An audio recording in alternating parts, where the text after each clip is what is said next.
Have you ever wondered why the top boxers in the world make so much more money than the top UFC fighters? It's a fascinating disparity that has long puzzled combat sports fans. Welcome to Fulton Draper.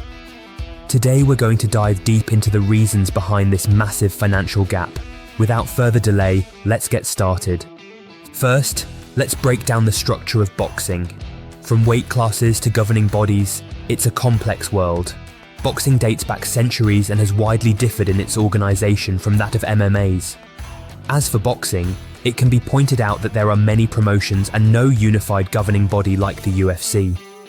This distributes the company structure so that boxers, to a large extent, govern themselves, negotiate their terms, and receive a large cut of the event's earnings.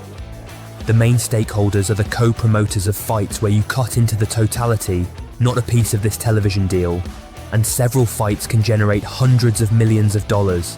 Next up is the power of negotiation. In combat sports, a good deal can make or break a fighter's career. Since there is no single boxing association regulating boxing, boxers have the upper hand when it comes to negotiations. It makes them capable of turning down a promotion and still being valued as the lineal champion, a very important factor. It empowers this party to sign better deals and get paid more. There is a contrast here because UFC fighters have contractual relationships and therefore cannot switch from one organisation to another as easily as the other party, so they are more vulnerable to UFC's decisions on the matter. Now let's explore the historical and cultural influence of boxing. This sport has deep roots and a rich legacy. Boxing as an art has predated the early 20th century, and as well, it tends to affect cultures. More attention and more revenues will come from around the world following films like Rocky and Raging Bull. The history of boxing, coupled with the fact that it is among the most consumed sports, has seen it develop into a more affluent market for boxers. Next, sponsorship opportunities in combat sports. Big brands bring big money and visibility. Boxers, for instance, get more chances for sponsorships since they can negotiate for sponsorship contracts themselves. This enables them to develop other sources of income apart from their fighting earnings. Unlike boxers, UFC fighters have numerous strings attached to the sponsorships they can make or receive. Thus, they will always have limited sources of income. Let's dive into recent trends and developments. The landscape of combat sports is always evolving. The modern tendencies in combat sports are quite evident, and we can see that fighters of different styles are uniting. There were some interesting crossovers, such as Mayweather against McGregor and Fury defeating Ngannou in a boxing bout. It has also pointed out how boxing and MMA are financially different in that boxers get paid much more than performers in MMA. Now, let's talk about the UFC's dominance and challenges. It's the top name in MMA, but it's not without its hurdles. That is right. The UFC, which currently owns a monopolistic position in the field of MMA, has many problems with its fighters' payments. Even major UFC events are known to have high attendance and high pay-per-view figures, but fighters' cut from this money is considerably lower compared to boxers. This is slightly because the UFC has stringent controls over their fighters' earnings, kind of confining them. Next is the impact on fighters. From health training on, the life of a combat athlete is tough and demanding. The size difference between boxing and MMA is monetary, brought on by the fact that fighters in the two sports are not the same. Some pugilists like Canelo Alvarez and Anthony Joshua get paid up to tens of millions of dollars for every match they engage in. However, prize fighters like Kamaru Usman and Leon Edwards earn pathetic amounts of money for comparably matched fights in the UFC. Such contrasts can impact the level of training, support staff, and stability of an MMA fighter's career activity. Looking ahead, the future of combat sports. Innovations and new talents are shaping what's next. Based on the changes that have occurred in the structure of the combat sports market, there is an opportunity for shifts in the financial models of boxing and MMA. The One Championship and Professional Fighters League could also be considered upcoming promotions that may cause the emergence of tougher conditions for the payment of MMA fighters. Nevertheless, the situation presently favours boxing as the more profitable sport for its leading personalities. Let's highlight the dominance of boxing superstars. These icons have left an indelible mark on the sport.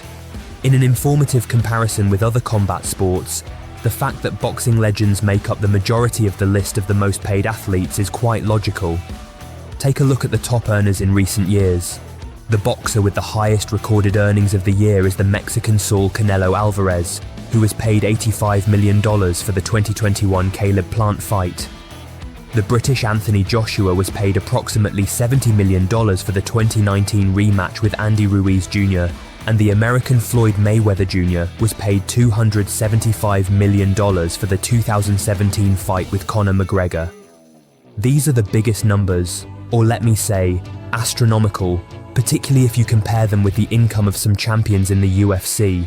For instance, the present UFC welterweight title holder, Kamaru Usman, was paid a sum of about $6 million for his 2022 tussle with Leon Edwards. It is such a huge contrast that aims more to focus on the profitable capabilities of boxing celebrities. Next is the UFC's struggle to pay fighters. Despite its success, fair compensation remains a hot topic.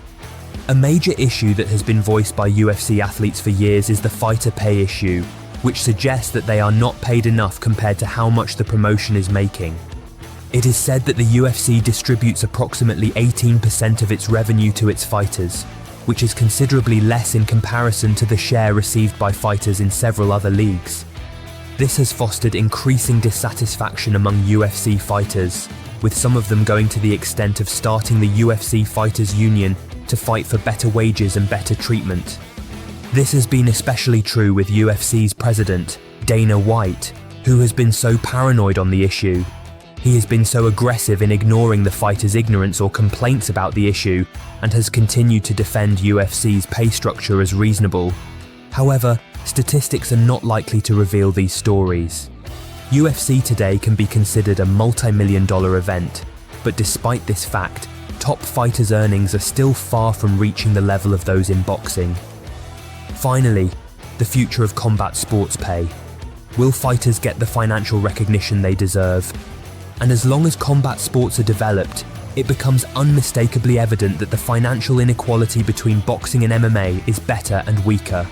MMA is going to remain relevant for a long time. In the past few years, the UFC has been the premier promotion in the MMA landscape, but growing competitions and the continued accomplishments of the sport's biggest names in boxing indicate the shift towards what lies ahead. Whether this change will take shape in the pay scales of the UFC fighters, the continued supremacy of boxing's champions, or both is yet to be seen. What is, however, evident is that the arena of combat sports is dynamic and rather fluid. And yes, one may not agree with some of the fighters and the choices they make inside the cage or ring as far as their career is concerned, but they are people who must earn a living just like any other person. Overall, will the UFC be able to figure out a method to improve the wages for its wrestlers? What do you think? Don't forget to engage with us. Hit like and share your thoughts in the comments. For more videos, subscribe to Fulton Draper. Thanks for watching.